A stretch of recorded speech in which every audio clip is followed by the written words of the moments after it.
Assalamualaikum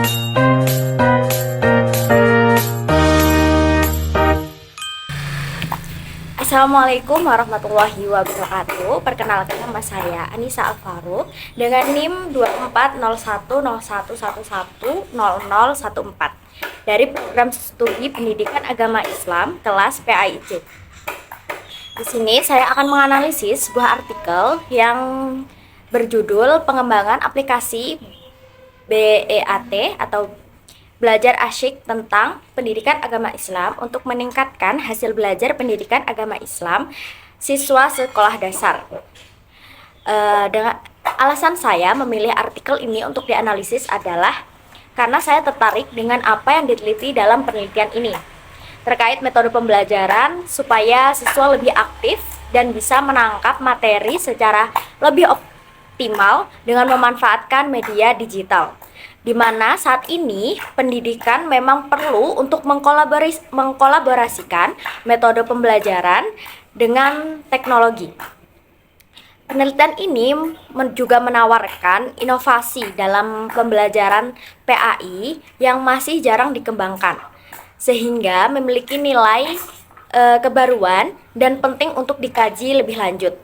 Selain itu, dalam penggunaan desain penelitian dalam studi ini yaitu adalah Design and Development atau DND, menunjukkan bahwa struktur metodologis yang terstruktur dan dapat dipertanggungjawabkan, data kuantitatif melalui pretest, post-test, dan angket, juga uji normalitas gen, memberikan dasar empiris yang kuat untuk menilai efektivitas media yang dikembangkan lebih lanjut dalam berbagai konteks dan jenjang pendidikan, sehingga analisis terhadap penelitian ini sangat bermanfaat bagi pengembangan kajian terkait media pembelajaran PAI.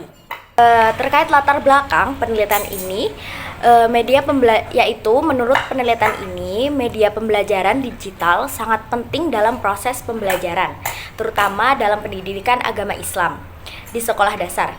Kemudian diharapkan bahwa penggunaan aplikasi yang dibuat dalam penelitian ini yaitu aplikasi BEAT PAI akan memotivasi siswa dan menciptakan suasana kelas yang menyenangkan dan interaktif. Selain itu, membantu guru untuk mengatasi keterbatasan media pembelajaran konvensional yang masih banyak digunakan oleh para guru saat ini. Keterbaruan penelitian terletak pada pengembangan aplikasi BEAT PAI berbasis Android dengan fitur-fitur unik seperti e-book interaktif, video animasi, dan kuis interaktif berbasis game.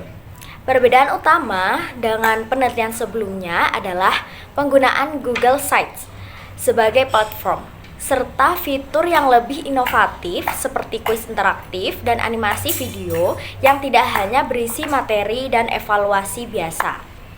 Kemudian penelitian ini didasarkan pada teori media pembelajaran menurut Kumala pada tahun 2016 bahwa media berfungsi sebagai perantara informasi dari guru kepada siswa.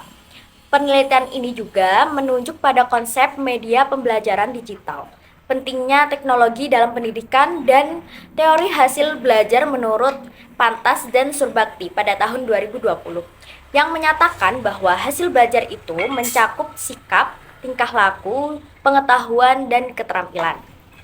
Metode yang digunakan dalam penelitian ini yaitu menggunakan model Design and Development atau DND yang mencakup tahapan identifikasi masalah, perumusan tujuan, desain dan pengembangan produk, uji coba, evaluasi, dan komunikasi hasil uji coba. Kemudian desain penelitian yang digunakan dalam artikel ini adalah DND yang mengacu pada pengembangan berbasis aplikasi Android.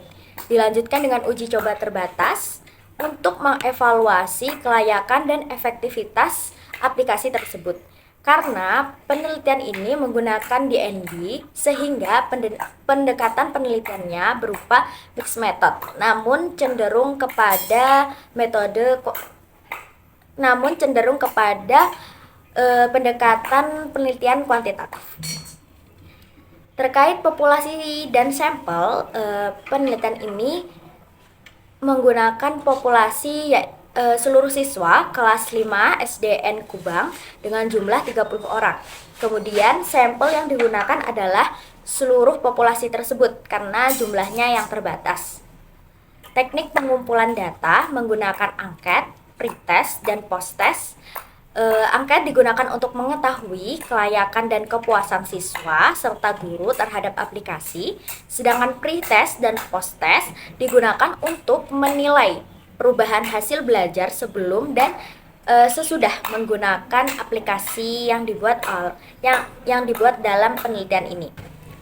Instrumen pengumpulan data yang digunakan dalam penelitian adalah angket siswa dan guru, serta soal pretest dan posttest berbentuk pilihan ganda sebanyak 15 butir untuk mengukur hasil belajar siswa.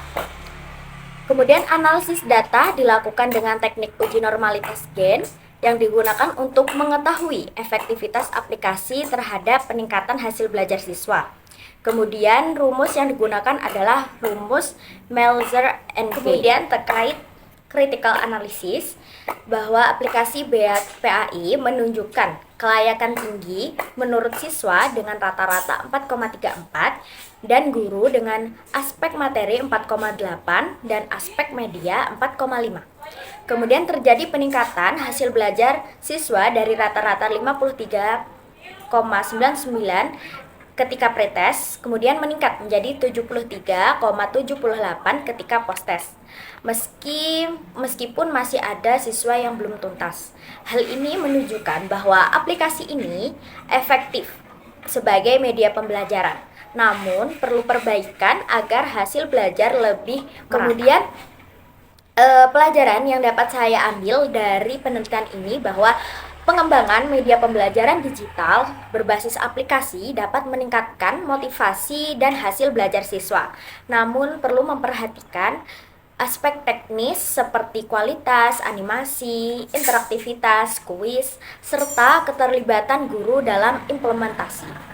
Uji coba terbatas juga menunjukkan pentingnya evaluasi lanjutan dan perbaikan berkelanjutan pada aplikasi. Kemudian ada beberapa hal yang perlu diperbaiki pada artikel penelitian ini, yaitu yang pertama, metodologi DND yang dipakai sudah tepat, namun penjelasan terkait langkah-langkahnya masih sangat umum dan kurang spesifik.